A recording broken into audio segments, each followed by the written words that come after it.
कई बार देखा उसमें, पहले के भी उसमें तो देखा यार कि अच्छा ये तो बॉटम से बॉटम हो गया, उसमें भी भाग रहा है तो वन साइडेड 15 मिनट तो कम से कम भाग रहा है। तो अब जैसे ही अगली बार हमने पहले आइडेंटिफाई कर लिया कि अब 30-32 मिनट कब पूरे होने वाले हैं, उस 30-32वें मिनट पे हमने समझ लिया कि हाँ यार ये बॉटम लग गया, क्योंकि वाकई में उतना उतना टाइम में लगता है। और देखा 2 मिनट वो भाग गया, 2 मिनट भाग गया तो हमें पता 15 मिनट भागने वाला है। और पीछे पीछे के मूव्स को देख देख के समझ में आ रहा है कम से कम 30-35 पॉइंट भाग रहा है, 40 पॉइंट भाग रहा है। तो वो उतना हमारा टारगेट बन गया कि बॉटम से वो 40 मिनट तो भागने वाला है। तो आप 1 मिनट की कैंडल 1 मिनट की कैंडल यूज़ की। मैं इसका भी रीज़न बताता हूँ। अभी कोच BSR जी के साथ में बैठा था, वो भी कह रहे थे मैं 15 मिनट यूज़ करूँ कि आधा घंटा यूज़ करूँ कि मैं 1 घंटा यूज़ करूँ। मैंने कहा अल्टीमेटली आप जा करके देखने वाले हो 1 मिनट को। हमने भी किया है, बहुत इंट्राडे किया है, और हमने जब 15 मिनट 5 मिनट जो भी लगाया देखा जा करके 1 मिनट फिर से बाद में जाके। तो अल्टीमेटली अगर हम 1 मिनट वाले को ही देखने वाले हैं तो बेटर है कि शुरू में ही 1 मिनट लगा लो, ताकि हम बार बार चेंज नहीं करेंगे।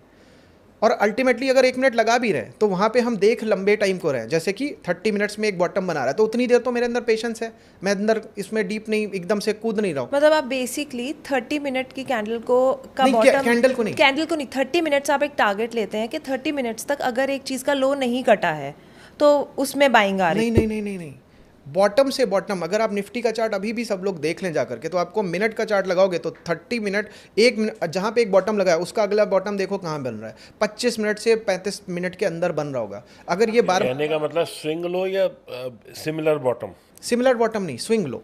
Swing low. अब वो कई बार आपको ट्रेंड लाइन पे भी दिख सकता है आता हुआ, कई बार नहीं दिख सकता है। तो आप उसको उसके अकॉर्डिंग आप ट्रेड लेते हैं। तो उसमें ये मैं ट्रेड लेता नहीं हूँ, मैंने ये करके दिखा दिया। अगर मेरे को कभी इंट्राडे करना होगा, मेरे को बड़ा फ्री फील हो रहा है, मैं कर लूँगा। अगर मैं तो इस तरीके से करूँगा।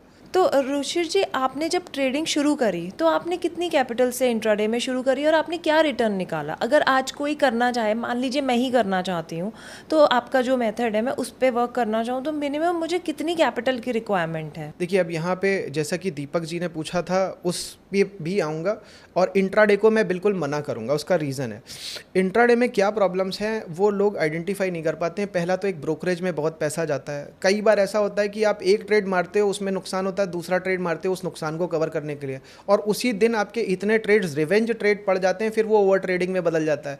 ओवर ट्रेडिंग में जो नुकसान आपका उस दिन खत्म हो सकता था 200 रुपये पे कि 1000 रुपये पे, वो हज़ारों का बन जाता है।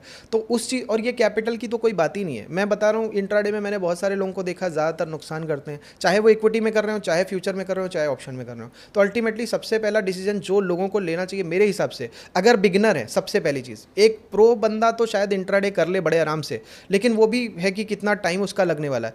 पहला काम उसको करना चाहिए वो पोजिशनल में पहले बनाए। मतलब एग्जाम्पल, अगर साइकिल चलानी आ गई तो आप बाइक भी चलाओ और 100 की स्पीड में, जहाँ पे रोड फ्री है 100 की स्पीड में चलाओ। पहले ABCD से शुरू करा जाए। तो पहले उसको पोजिशनल सीख ले, पहले अच्छे से करना आ जाए, फिर उसके बाद में इंट्राडे की तरफ जाए अगर करना है तो। अब पोजिशनल की आपके अकॉर्डिंग डेफिनेशन क्या है? पोजिशनल की मेरे हिसाब से डेफिनेशन कम से कम 1 महीने से लेकर 6 महीने के बीच में जो ट्रेड आप मार सकते हो वो पोजिशनल है मेरे हिसाब से। और जो लोग हफ्ता 10 दिन वाला ट्रेड करते हैं वो क्या होता है? वो भी पोजिशनल है। मैं उसको प्रेफर नहीं करता, क्योंकि उसमें फिर अगेन फास्ट डिसीजन मेकिंग चाहिए, और कई बार मतलब अगर मैं देखूं तो इंट्राडे का ही थोड़ा अच्छा रूप है, वो बड़ा रूप है। लेकिन मेरे को सूटेबल, मेरे पॉइंट ऑफ व्यू से जो पर्सन बहुत ज़्यादा बिजी रहता है, 1 महीने वाला कम से कम तो होना चाहिए। जब आप चार्ट देखते हैं तो उसमें क्या इंडिकेटर लगाते हैं, या कुछ आपने अपने स्कीम बना रखी है, या कैसे आप लोगों को सिखाते हैं और खुद क्या देखते हैं? ये बहुत अच्छा इंपॉर्टेंट क्वेश्चन है। मैं बताता हूँ मैं क्या करता हूँ। जैसे मैंने अभी थोड़ी देर पहले बताया, तिजारा का स्टॉक है, 25 अक्टूबर से 25 दिसंबर तक, या कह लो दिसंबर के एंड तक भागा ही है, और हर साल आप पीछे जा करके देखोगे भागा हुआ है। अब अगर मेरे को ऐसा कुछ पकड़ में आ जाए तो ये मेरे लिए एक एडवांटेज मूव हो गया कि भाई मेरे को पता है ना, मैं कुछ नहीं बोल रहा, मैं कुछ बोल ही नहीं रहा, मैं हाई प्रोबेबल टाइम हमने निकाल लिया। मैंने तो स्टैटिस्टिक्स के बेसिस पे देखा, और मैं 25-30% क्यों बोल रहा हूँ, क्योंकि आप पीछे के 10 इवेंट्स को अगर देखोगे, पीछे 10 जब भी ये 10 बार साइकिल आई है, तो वो 10 बार जब साइकिल आई है तो वहाँ पे मैंने देखा कि यार कभी 50%, कभी 40%, मिनिमम मैंने देखा 25 तो भागा है।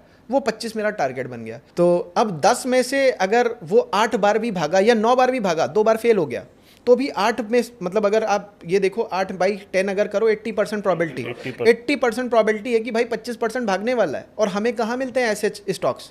तो अब इंट्राडे में कर रहे हैं या कुछ और किसी मेथड से कर रहे हैं, हमें पहले से तो प्रॉबिलिटी नहीं पता चलती। तो पहले प्रॉबिलिटी पता चल गई कि कितना भाग, मतलब पहले तो डायरेक्शन पता चल गया, उस डायरेक्शन में भी भागने के 80% चांसेस है, ये भी पता चल गया। मिनिमम भागने वाला है 25%। एंट्री की डेट भी अगर पकड़ में आ गई, जो कि मैंने अभी बताई